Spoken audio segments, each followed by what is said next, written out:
How do you usually spend your weekends? Well, it depends on if I have any special plans or not. For example, last weekend I went to visit a friend for the weekend, and while that's not a usual weekend, nearly every other weekend I try to go out and do something different, either with friends, family, or even by myself. But a normal weekend when I have nothing particular planned would revolve around my family and just being at home relaxing. I usually help my mother around the house and maybe help her out with grocery shopping and preparing the meals, and then we might watch a movie together, as a family, in the afternoon or evening. Later in the day I usually spend some time reading or planning what I need to do during the coming week. But I like spending time with my family like this because it's important to me. Which is your favorite part of the weekend? Really, I don't have a favorite part as in Saturday or Sunday or morning or night time. I guess I like having big meals with my family at weekends, which we don't always manage to do during the week, so that's nice, but overall I enjoy all of the weekend and just being around my family. Do you think weekends are long enough? In general, yes. I mean, it's not something that is probably going to change, so I've never really considered if 2 days are long enough or not. It's always been 2 days. I feel that it's time enough to have a break in your routine from during the week, and it's also enough time to do things like traveling and visiting other places. Sure, it might be nice to have a third day or even more sometimes, but that's not something which is very likely to happen. And I suppose if we did have a 3-day weekend, it would only make the 4 weekdays even busier than now, and I'm not sure a lot of people would like that, unless of course, we add another day to the week and have 8-day weeks. But again, I can't imagine that happening because it would disrupt so many things around the world. How important do you think it is to have free time at the weekends? Having enough free time is very important for overall well-being and balance in life, but it doesn't necessarily all have to be at the weekends. It's just that for most people it's the case that the weekends are the time when they have most of their free time because they're so busy during the week. But if you have a quiet day, say Wednesday for example, when you're less busy than normal and you can have some free time to do something you like, then I suppose if Saturday was full of family activities or other things you had to do, you wouldn't mind so much because you would have had some free time during the week. Part 2, questions and answers. Describe someone you know who does something well. You should say who this person is, how you know this person, what they do well, and explain why you think this person is so good at doing this. Model answer. My best friend is a fitness nut. She's always doing something related to fitness in her spare time. In fact, some people might even say she's obsessed with it. But she's also very good at it because she has won competitions for her physique and physical fitness. We've been best friends for many years, since elementary school when we first met. She was always good at sports and things like that at school, and she played on the soccer team. She also did gymnastics and athletics as well. I remember thinking at the time that she would probably go on to do something fitness or sport related in her adult life, maybe even compete in the Olympics or something similar. When we were at university together, she began to get interested in weight training and physique conditioning. It was actually something we did together for a while, but although I personally like to stay fit, I'm not as disciplined or serious about it as she is. I still work out with her regularly, but she's at a completely different level from me now, of course. Last year she decided to compete in her first physique competition and spent a few months training and preparing for it really hard. She was so disciplined and dedicated to it, I was quite amazed. But in the end she won first place in the competition against many other girls who entered, and they were all in great shape. Her obsession and passion for what she does is what I think makes her really good at it. Clearly she had found something she excelled at, and most importantly, thoroughly enjoyed as well.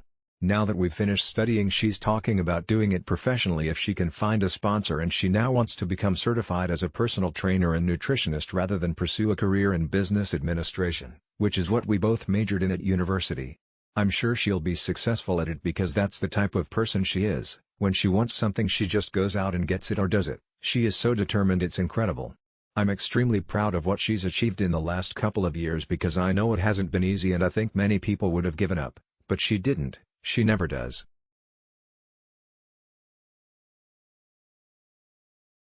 What skills and abilities do people most want to learn today? Why?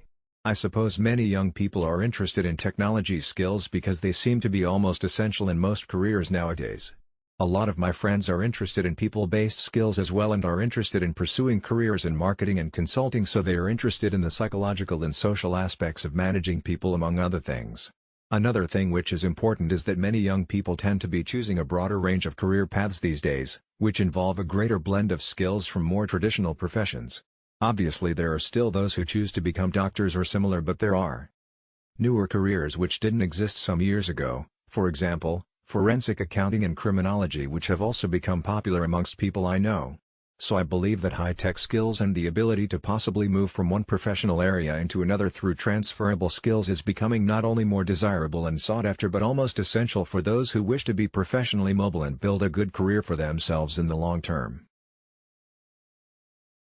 Which skills should children learn at school? Are there any skills they should learn at home? What are they?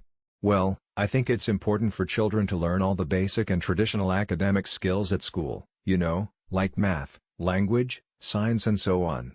But it's also important that they are encouraged to develop their ability in critical and analytical thinking.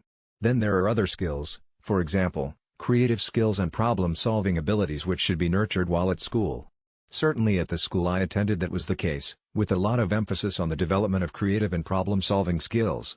With regard to skills which should be learned at home, I believe that parents do have a responsibility to teach their children to be good citizens or responsible members of their community. And that is usually best done through setting them a good example through their own behavior as parents.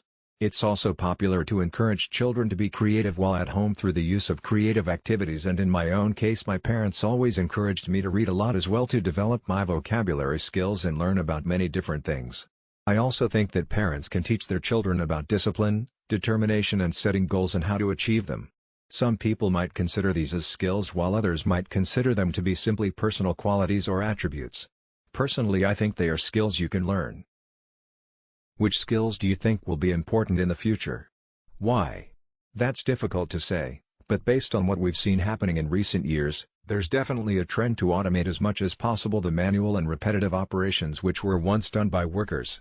These functions are, in great part, being carried out by computer systems, so as we've seen the advent and development of the knowledge-based economy, it would be safe to assume that in the near future this will continue, with knowledge becoming ever more important rather than skills which can be automated or replaced by computer systems. In the more distant future, it's incredibly difficult to even imagine some of the new technologies that might be introduced and therefore the skills which will be in demand, but there will always be a demand for creative skills, entrepreneurial skills and anything which can't be easily replicated by systems. People skills will always be important, so if you could combine all of these into a career, you'd be onto a good thing, but I've no idea what that would be. One thing is for sure, young people looking at careers now need to think in terms of skills flexibility and possibly cross-functional or cross-discipline skills and not simply limit themselves to one area. Professional mobility and agility will be highly valued in the future as the pace of change in the business world is ever increasing. Which kinds of jobs have the highest salaries in your country? Why is this? Traditionally, it's been jobs or careers in areas like banking, accounting, legal and specializations in medicine.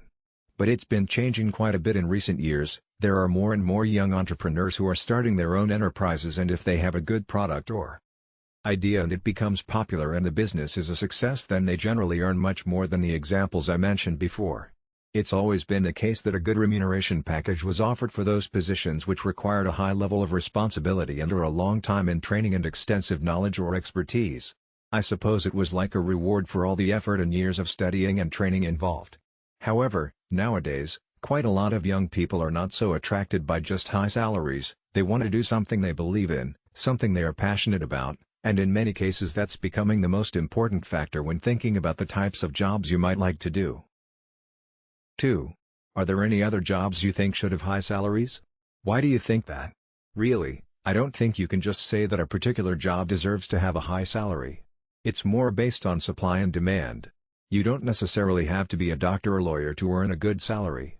If you have skills and experience in your field and there are not a lot of other people who have the same, then your value is much greater than if you can only offer the same skills and experience as everyone else in your professional field. And sometimes when there's a shortage of a particular skill set or type of worker, they can receive higher salaries than normal, but it may not be a permanent situation. It may only last for some years until the skill shortage passes. What usually happens is that when young people realize, for example, that lawyers are earning a lot because there aren't enough lawyers to meet the current demand, you'll see an increase in students enrolling in law school to take advantage of this. The problem is when there are so many young law graduates that law firms no longer have to offer high salaries because young lawyers are just happy to get a job, so it's a kind of constant balancing act. Some people say that it would be better for society if everyone got the same salary. What do you think about that? Why? Well, it's an interesting idea, but what would be the purpose of that?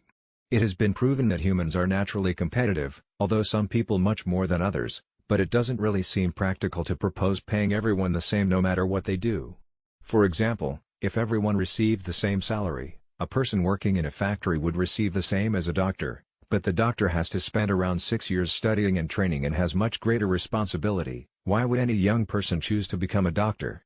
And if that was the case, everyone would simply choose the easiest job to do, and we would end up with no doctors or specialists. It would be ridiculous. It might be hypothetically fun to debate the pros and cons, but we live in the real world, which in general is driven by market forces, and so therefore value attached to jobs is dependent on the demand for those jobs, and salaries generally reflect the degree of training, experience and responsibility required to carry out those jobs, among other factors. I can't really imagine such an equality system actually functioning, for the simple reason I gave. How would you get people to do the jobs nobody wanted or those that required a lot of qualification and so on?